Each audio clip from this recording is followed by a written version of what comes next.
बनारस क्या है? बनारस तो बनारस में जाने के लिए बहुत सारे एफर्ट्स लगते हैं और वहाँ जाते ही ना कुछ इस तरह के दृश्य आपको देखने के मिलते हैं ना, जो आपका दिल देख के गदगद हो जाता है और आप ना मत कहते ना कि वहाँ जाके आप वहीं के ही हो जाते हैं। तो हमने भी 3 दिन 3 रातों का एक ट्रिप किया था लगभग आज से 1 महीने पहले, जिस दिन भी आप वीडियो देखोगे, और बहुत सारे दृश्य हमने अपने कैमरे के द्वारा कैप्चर किए जो एक वीडियो के माध्यम से हम आपको दिखाने वाले हैं। और एक बजट ट्रिप आपके लिए हम लेके आए हैं कि ताकि अगर आप कभी भी यह प्लान करते हो तो कहाँ घूमो, कितना पैसा लगेगा, कहाँ पे रहना है, ये सारी चीज़ें मैं आपको इस वीडियो के माध्यम से बताने वाला हूँ। वीडियो लगभग 25 से 30 मिनट के दरमियान होगी और ये इसमें काफ़ी आनंद भी आएगा और काफ़ी उत्सुक भी हो जाओगे आप भी यहाँ आने के लिए, क्योंकि यह भारत की सबसे पुरानी सिटीज़ में से एक है। ठीक है, तो चलिए इसे हम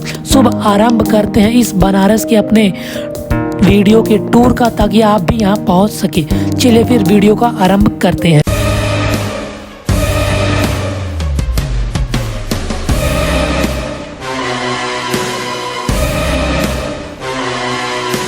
बात होती है लगभग 1 जनवरी या 2 जनवरी को, जब मैं सोच रहा था कि हम भी बनारस जाएंगे। बहुत सारी वीडियो वगैरह स्क्रॉल की जा रही थी, तो इसी के बीच हमने तैयारी कर ली और 26 से 29 का प्लान किया और फटाफट हमने पैकिंग वगैरह शुरू कर ली। हमने सारी टिकट वगैरह प्री बुकिंग कर ली थी अपने होटल की और आने जाने की। और हमें सबसे पहला काम करना था हमें वहाँ जाना कैसे। तो जाने के यहाँ 3 तरीके हैं, ट्रेन, बस, और वो ट्रेन सबसे ज़्यादा मैं प्रेफर करता हूँ। आप भी कहीं से भी आओ तो ये चार्ट देख सकते हो। ठीक है, और इसके बाद पहुंचने के बाद बनारस में आपको लगभग पहुंचना पड़ता है गोदोलिया चौक, या फिर आप जा सकते हो, जाना तो आपको गोदोलिया पड़ेगा, चाहे आप ट्रेन से आओ चाहे आप एयरपोर्ट से आओ। ठीक है, एयरपोर्ट थोड़ा दूर है और स्टेशन लगभग 20 से 25 मिनट लगते हैं। ठीक है, तो स्टेशन पहुंचने के बाद आपको पहुंचना है गोदोलिया चौक। गोदोलिया चौक पहुंचने के लिए आप टोटो का इस्तेमाल कर सकते हो। ठीक है, तो यहाँ पहुँच गए। पहुँचने के बाद आपने होटल हॉस्टल लेना है अपनी सहूलियत के अनुसार। तो अगर आप सिंगल होते तो हॉस्टल प्रेफर कर सकते हो। ये 250 से लेके 800 तक आपको कॉस्ट करता है और सबसे अच्छा एक्सपीरियंस होता है हॉस्टल में अगर आप सोलो होते हो। तो हमने भी ये जो बुक किया था आप देख पा रहे होगे, गंगा पोजी होम एंड रेस्टोरेंट, जो मुझे अराउंड 300 पड़ा था और क्या कहते हैं GST वगैरह लाके 170 रुपीज़ का। और ये डॉर्मेट्री था और मैं 3 दिन रहा। सबसे अच्छी बात यह है कि कोई आया ही नहीं, मैं ही अकेले रहा था उस डॉर्मेट्री में। ठीक है, और सबसे अच्छी बात ये थी ना इसकी, तो ये बहुत नज़दीक था श्री काशी विश्वनाथ से। जैसे आप देख पा रहे होगे लगभग 200 मीटर की दूरी पर था। ठीक है, तो इसके बाद हमने अपनी जर्नी शुरू की पहले दिन की, क्योंकि जिस दिन हम पहुंचे थे वो था 26 जनवरी और काफ़ी ज़्यादा भीड़ थी वहाँ पे। क्या कह सकते हैं हम, जहाँ भी मैं जा रहा था तो हमने शुरुआत की दशाश्वमेध घाट से, जो हमारे होटल से लगभग 200 मीटर की दूरी पर, 400 मीटर की दूरी पर था। ठीक है, गलियों से जाते थे 200 मीटर, बट हमने मेन चौक का इस्तेमाल किया और लगभग 200 मीटर की दूरी पर था और हम दशाश्वमेध घाट पहुँच गए। और पहला दिन हमने सिर्फ और सिर्फ घाट एक्सप्लोर करना था, तो हम अपना घाट एक्सप्लोर करने लगे और हम 9 बजे 9:30 पहुंचे थे घाट्स पे, बट हम भूल गए कि खाना भी खाना है। तो मैं बोला चलो कोई बात नहीं, घाट्स को एक्सप्लोर कर लेते फर्स्ट डे। तो आपको ना ऐसा करना है कि अपने फर्स्ट डे पूरा घाट्स ही एक्सप्लोर करना है। ठीक है, तो घाट्स एक्सप्लोर करते करते हमें भूख लग गई और हम चल पड़े ऊपर की तरफ, मतलब घाट से ऊपर की तरफ हमें भूख लग गई थी। हमने ब्रेकफास्ट किया नहीं था क्योंकि मेरी ट्रेन आई थी सुबह 6 बजे। ठीक है, तो इसके बाद हम पहुंच चुके थे मेन बाज़ार में।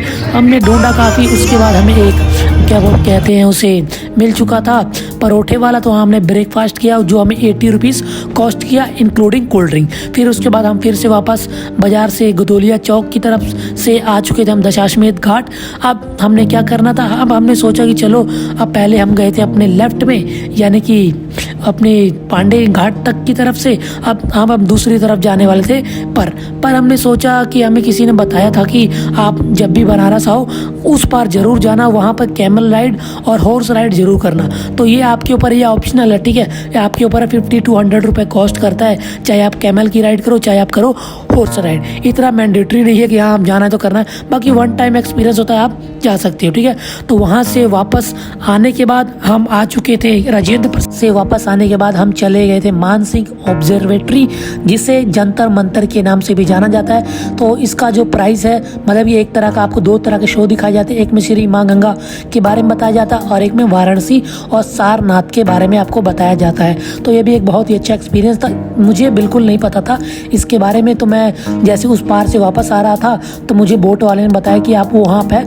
क्या बोलते डॉक्टर राजेंद्र प्रसाद घाट के पास ही है, थोड़ा सा आगे जाओगे तो यहाँ पे आप देख सकते हो। तो मैंने उनकी नॉलेज का इस्तेमाल करके यहाँ पे गया। 25 रुपीज़ आपको कॉस्ट लगता है। ठीक है, तो काफ़ी अच्छा एक्सपीरियंस था। तो आप ये भी कर सकते हो अपने फर्स्ट डे में, अगर आप मेरी वीडियो का सहारा लेते हो। तो उसके बाद हम घूम के आने के बाद फिर से हम घाट की तरफ बढ़ चले थे।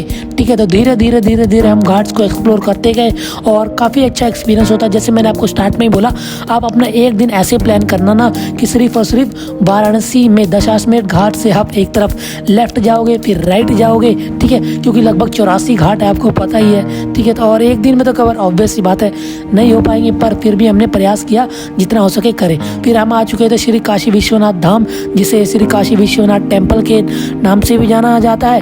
और इसके कॉरिडोर को हमने थोड़ा एक्सप्लोर किया, पर हमने मंदिर में विजिट नहीं किया क्योंकि ये हमने अपने थर्ड डे में ये वो किया हुआ स्केड्यूल। ठीक है, क्योंकि हम सुबह ही इसे विजिट करना चाहते थे।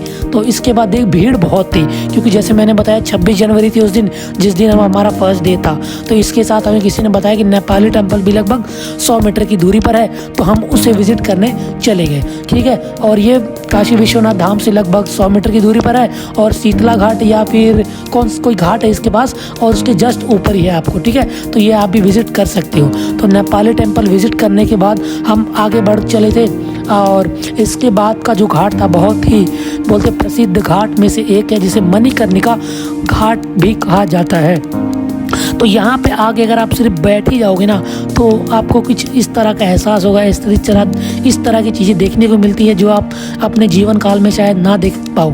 ठीक है, तो यहाँ पे कुछ समय बिताने के बाद हम चल पड़े थे आगे की तरफ, जो हमारी नेक्स्ट डेस्टिनेशन होने वाली थी, जो काफ़ी लोगों को उसके बारे में पता होगा, जिसे कहते हैं काशी धाम।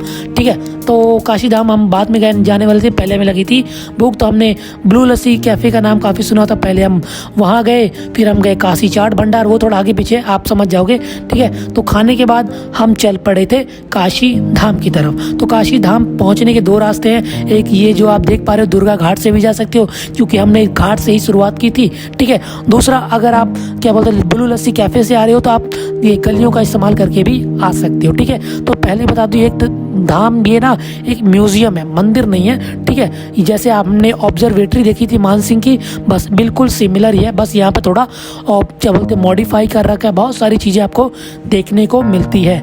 तो ये भी एक बहुत तरह अच्छा ही एक्सपीरियंस होता है। मेरे लिए तो हर एक चीज़ एक बहुत ही अच्छा एक्सपीरियंस की तरह थी, क्योंकि ये सोलो राइड थी, मेरे साथ कोई था नहीं, तो मैं जहाँ मर्जी जब मर्जी जा पा रहा था। तो अगर आप सोलो राइड हो तो आपके लिए वीडियो है ना बहुत हेल्पफुल होने वाली है। ठीक है, तो कुछ इस तरह से मैंने बनाई हुई है ना, क्योंकि जैसे मैंने आपको आई थिंक थर्ड टाइम मैं कह रहा हूँ, फर्स्ट डे में आप घाट से ही विजिट करना।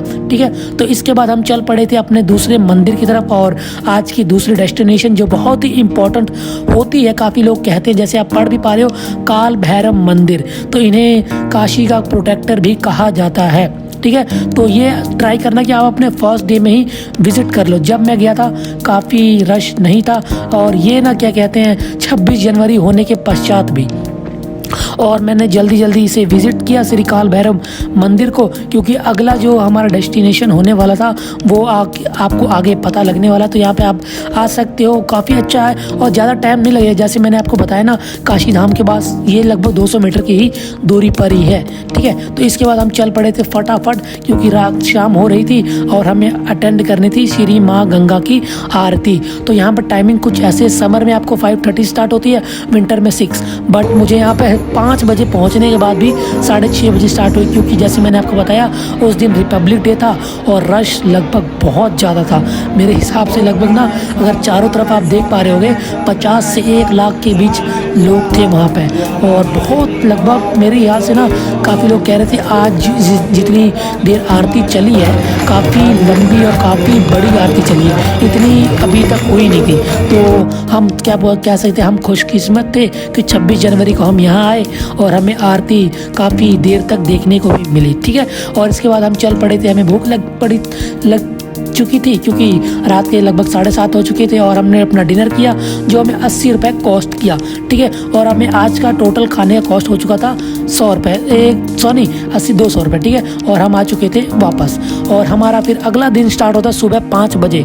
ये सुबह 5 बजे इसलिए होता है क्योंकि हमें जाना था 80 घाट की सुबह बनारस और श्री माँ गंगा की आरती देखने, और जिसको देखने के लिए आपको सुबह ही उठना पड़ेगा।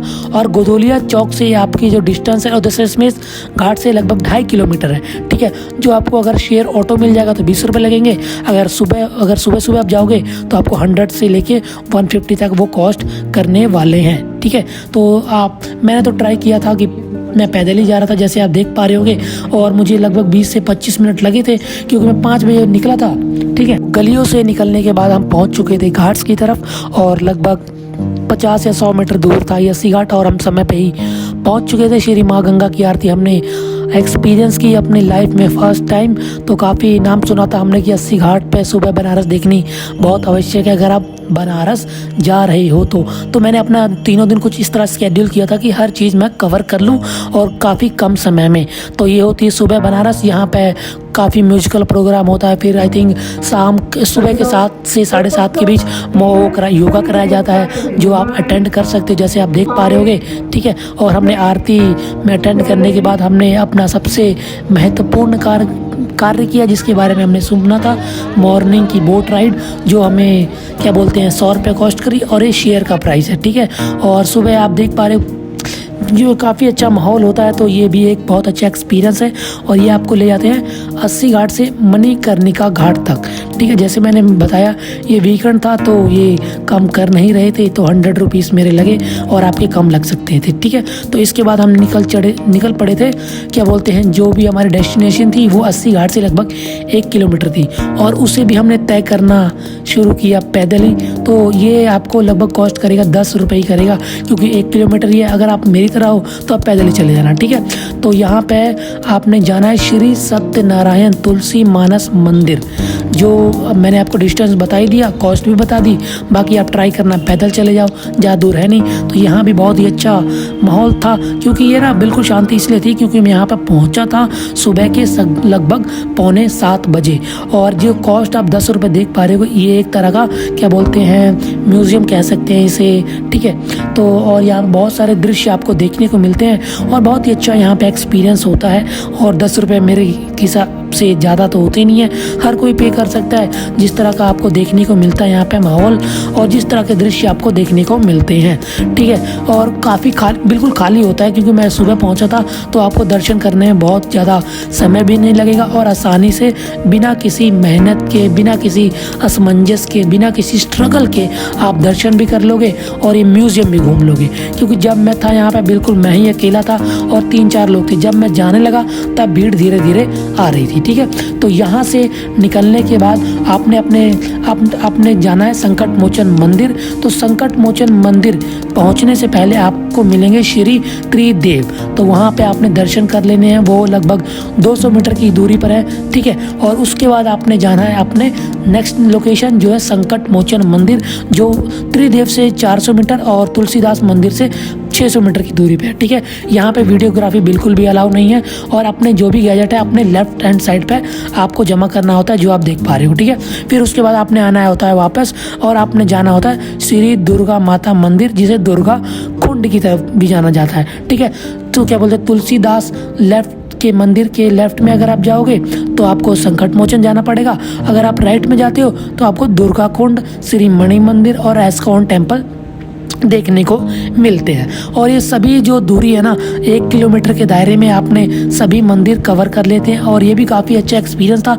और मंदिर की शोभा इसलिए अच्छी लगती है क्योंकि जिस तरह को इसे कलर किया गया था, ठीक है। तो इसके बाद हम बढ़ चले थे श्री मणि मंदिर की तरफ, और ये मंदिर आकर्षण का केंद्र इसलिए है क्योंकि यहाँ पे ना लगभग मानोगे नहीं 108 शिवलिंग रखे गए हैं भारत के भिन्न भिन्न इलाकों की तरफ के द्वारा।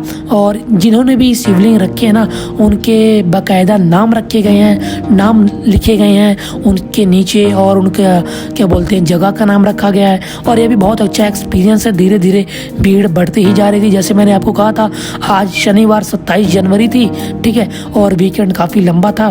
तो धीरे धीरे देख रहे हो भीड़, क्योंकि हम इससे पहले हम त्रिदेव मंदिर थे, दुर्गा माता मंदिर थे, और संकट मोचन वहाँ भीड़ कम थी, बट यहाँ पे धीरे धीरे भीड़ बढ़ती जा रही है। और यहाँ मैं पहुँचा था लगभग 9 साढ़े 9 बजे। तो यहाँ से दर्शन करने के बाद हम बढ़ चले थे अपनी नेक्स्ट लोकेशन, जो होने वाली थी हमारी एस्कॉन टेम्पल। तो एस्कॉन टेम्पल के बारे में ये बता दूं मैं आपको, ये आपको मणि मंदिर से 400 मीटर की दूरी पे ही पड़ेगा। तो इसके लिए भी आप पैदल ही जाना, कोई भी ज़्यादा वो बुक वगैरह मत करना। अगर बुक करोगे तो सारे मंदिर आपको घुमाने के 500 से लेके 600 रुपये ले लेंगे लोग। तो पैदल ही आप जाना, ठीक है। इसमें भी फोटोग्राफी और वीडियोग्राफी बिल्कुल भी अलाउ नहीं थी, ठीक है। तो इसके बाद हम चल पड़े थे BHU, जहाँ पे हमें जाना था श्री काशी विश्वनाथ जी के दर्शन करने। इसका कॉस्ट मुझे पड़ा था, क्या बोलते हैं, एस्कॉन टेम्पल से लंका, लंका से BHU का 35 रुपीज़ से लेके 25 से 35, डिपेंड करता है आप बार्गेनिंग स्किल कैसी है, ठीक है। और ये सारी चीज़ जितनी भी कॉस्ट मैं बता रहा हूँ ना, सारी शेयर्ड है, मतलब कि टोटो या फिर मैं ऑटो लेके आया हूँ यहाँ पे, इसीलिए काफ़ी कम पैसे में मैं हर जगह विजिट कर चुका हूँ, ठीक है, इस वीडियो के द्वारा, ठीक है। तो इसके बाद हम क्या बोलते हैं काशी विश्वनाथ जी के दर्शन करते हैं और थोड़ा मंदिर भी एक्सप्लोर करते हैं, ठीक है। तो आप भी ये कर सकते हैं और ट्राई करना कि आप सुबह दोपहर 12 बजे से पहले और 1 बजे के बाद ही आएँ, क्योंकि 12 से लेकर 1 बजे के बीच यह बंद होता है। इस चीज़ का ध्यान रखना जब भी आप BHU श्री काशी विश्वनाथ के दर्शन करने आए, ठीक है। और इसके बाद हम बढ़ चले थे रामनगर की तरफ, रामनगर फोर्ट देखने। और रामनगर फोर्ट पहुँचने के लिए आपको 30 से 40 रुपये ही लगते हैं, ज़्यादा आपको पे नहीं करना होता है, क्योंकि अगर आप मेरी तरह हो तो ट्राई करना कि शेयर में ही जाओ। तो एक और बात मैं बता दूं, रामनगर फोर्ट में आपको ना म्यूज़ियम दिखाया जाता है, जिसका कॉस्ट आपको 75 रुपीज़ लगता है, ठीक है। और मुझे लगता नहीं काफ़ी ज़्यादा है, तो 75 रुपये, क्योंकि आप एक ही बार आओगे, हर दिन तो आने वाले नहीं हो, ठीक है। और वहाँ पे जो आपको देखने को मिलता है वो तो एक अलग ही अद्भुत ही एक्सपीरियंस होता है। जो मेरा हाथ देख रहे हो, बस वहीं से जो लोग नीचे आ रहे हैं और उसके सामने वाला म्यूज़ियम है, वहाँ पर फोटोग्राफी और वीडियोग्राफी बिल्कुल भी अलाउ नहीं थी, तो इसीलिए आप उसका कोई भी दृश्य देख नहीं पाओगे। तो वहाँ पर भिन्न भिन्न प्रकार की बंदूकें, औजार और राजा महाराजाओं के क्या बोलते कार वगैरह थी, ठीक है। इसके बाद हम चल पड़े थे खाने के लिए, जो कि रामनगर में श्री क्या बोलते शिव प्रसाद की लस्सी, उसके बाद क्या कह सकते हैं हम उसे, चाची की कचौरी, और उसके बाद जो आप देख पा रहे हो क्या बोलते पासवान लस्सी। तो ये तीनों चीज़ें आप ट्राई कर सकते हो और सभी के भिन्न भिन्न प्रकार की कॉस्ट हैं, ठीक है। तो इसके बाद हम वापस आ चुके थे, क्या बोलते हैं, रामनगर से गुदौलिया की तरफ। वही हमारा 40 से 45 रुपये कॉस्ट लगा था, ठीक है, टोटल वहाँ से वापस आने का। तो इसके बाद जब तक हम पहुँचे थे तो हो चुकी थी काफ़ी रात, और श्री माँ गंगा की आरती भी हो चुकी थी। और हमने सोचा चलो, हमने सुबह की बोट राइड कर ली और गंगा के उस पार भी चले गए, तो अब हम करते हैं रात की बोट राइड। तो इसका कॉस्ट भी हमें 100 रुपीज़ ही पड़ा था, और ये आपको सेम ही जगह घुमाएंगे जैसे आपने सुबह देखा, 80 घाट से मणिकर्णिका, फिर मणिकर्णिका से वापस 80। तो इसमें भी दशाश्वमेध घाट में से मैं निकला, पहले गए हम क्या बोलते हैं 80 घाट, फिर 80 घाट से हम गए क्या बोलते हैं मणिकर्णिका, और मणिकर्णिका से वापस आए हम दशाश्वमेध घाट की तरफ। तो और ये भी एक बहुत अच्छा एक्सपीरियंस, क्योंकि ना जब आप वापस आओगे ना वाराणसी से, कुछ चीज़ें आपके दिलो दिमाग में रह जाएगी। सुबह शाम की माँ गंगा की आरती, सुबह शाम की बोट राइड, और बनारस के घाट, बनारस की गलियाँ, यही चीज़ें याद आएंगी। तो इस चीज़ को एक्सप्लोर ज़रूर करना, ठीक है। और इसके बाद टाइम काफ़ी हो चुका था, हमने अपना क्या बोलते हैं निकल पड़े थे डिनर करने की तरफ। और इसका कॉस्ट भी हमें सेम ही पड़ा था, 80 रुपये, ठीक है। और आज का फर्स्ट डे हमारा खाने का लगभग पड़ा था 180 से 200 के बीच, और आज का ही पड़ा था लगभग उतना ही, ठीक है। और हम वापस आ चुके थे अपने होटल में, और हमारे 2 दिन ख़त्म हो चुके थे। और तीसरा दिन हम शुरुआत करते हैं लगभग सुबह के 5 बजे। तो 4:30 बजे, और हमें जाना था श्री काशी विश्वनाथ जी के दर्शन करने। जैसे हमने अपने फर्स्ट डे में भी आपको बताया था कि अगर आप सोलो आते हैं और चाहे आप ग्रुप में आते हैं, ट्राई करना श्री काशी विश्वनाथ जी के दर्शन करना सुबह ही, क्योंकि सुबह कर लोगे ना, क्योंकि मैं 4:30 बजे क्या बोलते दर्शन करने के लिए गया था। मेरा होटल बिल्कुल नज़दीक था ना, तो इसलिए मैं शूट कर पाया और उसके बाद मैं फ़ोन रख दिया था। ठीक है, इस चीज़ का ध्यान रखना, क्योंकि कॉरिडोर से आप जब जाओगे तभी आप फ़ोन इस्तेमाल कर पाओगे। ठीक है, और यहाँ पे जो दृश्य देख रहे हो ना आप, आगे जो आपको दिखने वाला है, ये मैंने फर्स्ट डे पे ही कवर किया था जब मैं श्री माँ गंगा की आरती कवर कर ली, क्योंकि मैं जो अपने थर्ड डे में अपने क्या बोलते हैं गलियों से गया था, तो वहाँ फ़ोन अलाउ नहीं था। तो इस चीज़ का याद रखना। ठीक है, तो हमने दर्शन करने के बाद मैं फिर से अपने वापस होटल में आया था, क्योंकि 5:30 बजे ही 5:30 ही बजे थे, और तो मैं आके दोबारा सो गया, क्योंकि आज का दिन काफ़ी हेक्टिक होने वाला था। और मैं दोबारा उठा लगभग 8-8:30 बजे। दशाश्वमेध घाट की तरफ हम चल दिए थे, और आज हमने करना था पवित्र स्नान श्री माँ गंगा में, क्योंकि हमने फर्स्ट डे और सेकंड डे में अपने होटल में ही नहाया था। तो हमने बोला आज हम श्री माँ गंगा में स्नान करेंगे और उसके बाद चलेंगे हम अपनी अगली लोकेशन पे। तो आज का भी दिन काफ़ी लंबा होने वाला। फर्स्ट दिन हमें देखा, हमने घाट्स विजिट किए। सेकंड डे हमने रामनगर और BHU और मंदिर 80 घाट विजिट किए, और थर्ड डे हमारा जो होने वाला है ये पर्टिकुलरली डेडिकेटेड है सारनाथ के लिए। और जिस तरह हमने आपको बताया ना, आप भी उसी तरह अगर आप घूमोगे ना तो काफ़ी ईजी होने वाला है, और काफ़ी जगहें कवर कर लोगे। मैं ये नहीं कह रहा हूँ कि सभी जगह कवर कर लोगे, बट काफ़ी जगह कवर कर लोगे। तो ये भी कॉस्ट आपको पड़ेगा लगभग 40 से 60 रुपये। जैसे आप देख पा रहे हो, मैं ऑटो से ही गया था। ठीक है, और ट्राई करना अगर आप सोलो आते हो तो ऐसा ही करो, शेयर में ज़्यादा से ज़्यादा ट्रैवल करो, आपका ट्रैवल का खर्चा भी कम आएगा। ठीक है, और ज़्यादा से ज़्यादा जगहें आप भी कवर कर लोगे। तो सारनाथ पहुंचने के बाद हमारी जो फर्स्ट लोकेशन थी वो थी हमारी सरंगनाथ टेम्पल, और ये सारनाथ जो स्टेशन है उससे लगभग थोड़ी दूर पर ही है। तो आप ट्राई करना कि आप सारनाथ स्टेशन के बाद उतरो, ताकि आप सरंगनाथ के मंदिर को विज़िट कर लो। ठीक है, फर्स्ट हमारी जो लोकेशन थी जिसे हमने विज़िट की वो थी सारंगनाथ, और इसके बाद हम जा रहे थे पैदल, क्योंकि ना क्या बोलते सारनाथ में लगभग 5 से 6 मंदिर आपने विज़िट करने हैं, जो लगभग 1 किलोमीटर की दूरी में है, और एक है आपका धमेक स्तूपा।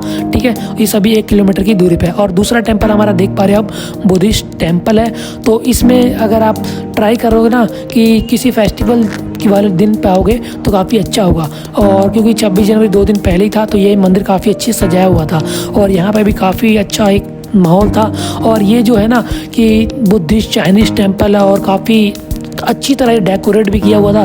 ठीक है, और ये भी एक बहुत ही अच्छा एक्सपीरियंस है। अगर आप सारनाथ आओ तो ये ज़रूर विजिट करना। ठीक है, और जैसे मैंने आपको बताई दिया कितनी दूरी पर स्थित है। और दूसरा इसके बाद थर्ड होने वाला था डियर पार्क, जहाँ पे श्री बुद्धा ने पहला अपना प्रवचन दिया था। ये वही पार्क है जहाँ पे आपने देखा होगा, एक है आपका बुद्धि ट्री, यहीं पर है बोधि ट्री जिसे कहते हैं, जिसके पत्ते आप तोड़ नहीं सकते हैं, और कुछ इस तरह का आपको क्या धर्मशाला वाला फील आएगा। और जैसे आप देख पा रहे हो बुद्धा जी हैं यहाँ पे, और उनके कुछ शिष्य बैठे, और उनकी क्या बोलते हैं मूर्तियाँ बनाई गई हैं। ये वही पार्क है जो आपने काफ़ी देखा हुआ, और ये आपका बोधि ट्री, और इसके अराउंड में बुद्ध जी की काफ़ी ज़्यादा स्मारक बने हुए हैं छोटे छोटे। और इसके बाद आप देख पा रहे हो जो ना, ये है आपका मिनी जू, और इसके लिए आपको 10 रुपये पे करने होते हैं। ठीक है, इसे देखने के लिए ये आपका ना जो डियर पार्क है उसी के अंदर ही है। तो वहाँ पे आप डियर पार्क में बोधि ट्री भी देख लोगे, और उनके स्मारक भी देख लोगे, मिनी जू विजिट कर लोगे। ठीक है, और इसको विजिट किए ना काफ़ी बड़ा है, और आपको काफ़ी पैदल चलना पड़ सकता है। तो ध्यान रखना, अगर आपको पैदल चलना अच्छा नहीं लगता तो ट्राई करना कि आप विजिट ना करें। ठीक है, सिर्फ मंदिर विजिट करके आप चले जाएं आप धमेक स्तूपा की तरफ। ठीक है, तो हमने इसमें लगभग 1 घंटा से 1.5 घंटा विजिट किया, क्योंकि ये काफ़ी बड़ा था। ठीक है, लेंथ वाइज भी और ब्रेथ वाइज भी बहुत बड़ा था। इसके बाद हम चल पड़े थे धमेक स्तूपा की तरफ, जिसका कॉस्ट आपको पड़ता है 35 रुपीज़ से 30 से 30। ठीक है, क्यों 30 रुपीज़ आपके, 25 रुपीज़ आपके की 30 की 25 भी पड़ते हैं, क्योंकि एक इसमें म्यूज़ियम भी इंक्लूडेड होता है। ठीक है, और 30 या 25 रुपीज़ लगते हैं धमेक स्तूपा के, और 5 रुपीज़ लगते हैं आपके म्यूज़ियम के। ठीक है, तो ये जो 4 हैं, तो उनमें से एक है ये धमेक स्तूपा। एक आपका भोपाल में है, एक आपका गोरखपुर कुशीनगर में, एक ये है, और एक हमें पता नहीं। ठीक है, और ये जो आप देख पा रहे हो ये है म्यूज़ियम, इसी के आपने 5 रुपये दिए हैं। ठीक ठीक है। तो आप जहाँ जा रहे हो यहाँ पे है बुद्धा का स्टैचू, लगभग 80 फीट ऊंचा, जो आपको गेट से ही दिख जाएगा, देख सकते हो आप। तो अगर आप सारनाथ आओ तो ज़रूर विज़िट करना। तो ये कहाँ पर है, जैसे ही आप धमेक स्तूपा से वापस आते हो लगभग 200 से 250 मीटर की दूरी पर है। अगर आपको नहीं पता लग रहा तो पूछ लेना किसी से भी कि हमें यहाँ पे विज़िट करना है, कितनी दूर है, कहाँ पे है, ठीक है। बाकी मैंने बता ही दिया है कि जो डियर पार्क और क्या बोलते हैं धमेक स्तूपा से लगभग 200 मीटर की ही दूरी पर है। तो यहाँ पे आप देख पा रहे होगे कि बुद्धा जी का आपको स्टैचू ये लगभग है 8 से 12 फीट ऊंचा, ठीक है। तो हमने इसे एक्सप्लोर किया। यहाँ पे भी हमें 1 से 1.5 घंटा लग गया था और अब हो चुकी थी शाम। तो और हम निकल पड़े थे और जल्दी जल्दी हमने निकला यहाँ से, क्योंकि अब हमें अपने इस टूर के लास्ट लोकेशन पे जाना था, जो हमें विज़िट करना था भारत माता मंदिर, ठीक है, जो जिसके लिए आपको स्टेशन तक आना पड़ेगा, वाराणसी स्टेशन तक सारनाथ से, जिसका कॉस्ट आपको 20 to 30 रुपीज़ पड़ेगा, ठीक है। उसके बाद आपको कैंट से भारत माता मंदिर आना पड़ेगा, जिसका 10 से 15 रुपये लगेगा, ठीक है। और एक और चीज़ बता दूँ, यहाँ किसी भी प्रकार की कोई भी मूर्ति स्मारक कुछ भी नहीं है यहाँ पे सिर्फ ना भारत माता का जो कह सकते हैं कि भारत का एक नक्शा बनाया हुआ है पत्थरों से, ठीक है, बहुत ही पुराना है, जिसे आप देख पा रहे होगे आप, ठीक है। तो ये भी एक, और ये जो फूल मालाएं चढ़ी हुई हैं इसलिए चढ़ी हुई हैं कि आपको पता ही था हमारा जो फर्स्ट डे था 26 जैन, तो उसी दिन। और इसे ना अगर आप ऊपर से देखना चाहते हो, क्योंकि सेकंड फ्लोर भी है, उसके लिए आपको 15 अगस्त या फिर 26 जनवरी को यहाँ पे आना होता है, ठीक है। तो ये भी एक बहुत अच्छा एक्सपीरियंस है। और जिस तरह हमने आपको बताया तीनों दिनों में उसी तरह विज़िट करोगे ना, बहुत सारी जगहें आप विज़िट कर लोगे। और कुछ जगहें अभी भी रह गई थी, ठीक है। आप तो पता ही है बनारस में आप चाहे जितने दिन मर्जी के लिए आओ, क्या कहते हैं उसे, आप पूरी जगहें सभी जगहें विजिट नहीं कर पाओगे। तो हम कैंट से लेके गुदोलिया वापस आ चुके थे, वही 30 से 40 रुपये फिर लगे थे हमारे, ठीक है। तो अब हमने सोचा आज हम थोड़ा गदोलिया मार्केट एक्सप्लोर करते हैं, क्योंकि हमारा आज हम लास्ट डे था। तो हमने गदोलिया मार्केट एक्सप्लोर की और हम चल लगभग यहाँ पे हमने 1 घंटा हमने सिर्फ चलते ही रहा, मैं ज़्यादा कुछ नहीं, क्योंकि यहाँ का एक अलग ही एहसास था। फिर हम घाट्स की तरफ चले गए, घाट्स को रात को हमने थोड़ा विज़िट किया। उसके बाद आप देख पा रहे होगे रतनवेश्वर मंदिर, ठीक है। उसके बाद हम चल पड़े थे कॉरिडोर की तरफ। सभी हमने रात को विज़िट किया, क्योंकि हमने रात को विज़िट नहीं किया था। तो यही हमारा 3 दिन और 3 रातों का वाराणसी का ट्रिप था, जिसकी आप देख पा रहे होगे कॉस्ट वगैरह आगे। तो इसके बाद सभी हम विज़िट करने के बाद वापस आ चुके थे अपने क्या कहते हैं उसे होटल की तरफ। तो आप देख पा रहे होगे यहीं से हम ख़त्म करते हैं ये। और अब आपके सामने जो दिख रहा है ये है आपका क्या कह सकते हैं, ये जो बजट, ये बजट आप फ़ोटो खींच लो, जो भी करना चाहते हो आप कर लो, ठीक है। तो बस आज की वीडियो में इतना ही। अगर वीडियो पसंद आई तो लाइक करना, चैनल अपनी सब्सक्राइब कर देना। मिलते हैं आपको नेक्स्ट टूर में, तब तक के लिए बाय बाय।